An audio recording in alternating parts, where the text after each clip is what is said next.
ఆ పిల్లలతో సమానంగా ఉన్న చూడండి, చిన్న వయసులోనే పిల్లల్లో పిల్లలా కలిసిపోయి తన యొక్క తెలివితేటలతో ఈ కూచిపూడి నృత్యాన్ని చక్కగా ఆకట్టుకొని తను నేర్చుకొని ఈ అందరి చేతుల్లో చేసింది. అది ఆ అమ్మాయి యొక్క గొప్పతనం. ఎక్కువ చెప్పడం పట్టండి.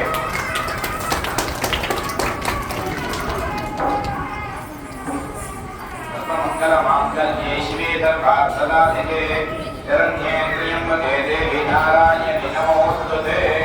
భగవాన్ దేవత అనుగ్రహ సిద్ధిరస్తు.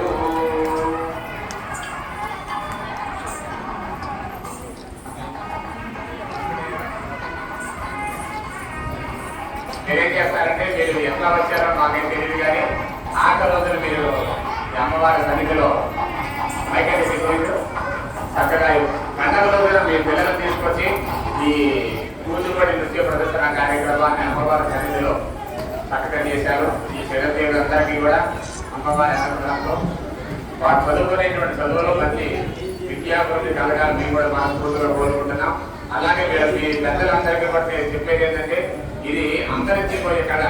అటువంటి కళను మీరంతా కూడా మీ చిరంజీవుల చేత చక్కగా మీరు అభ్యాసం చేయిస్తున్నారు. ముందుగా మీకు మేమంతా ధన్యవాదాలు చెప్పాలి, గట్టిగా చెప్పాలంటే. అందువల్ల అది కంటిన్యూ చేసే అవకాశం ఉన్నంత వరకు అట్లాగే ప్రతి సంవత్సరం కూడా ఏమాత్రం అవకాశం సరే మరి మేము గురువు గారు అందరూ తెలియపరుస్తున్నాము.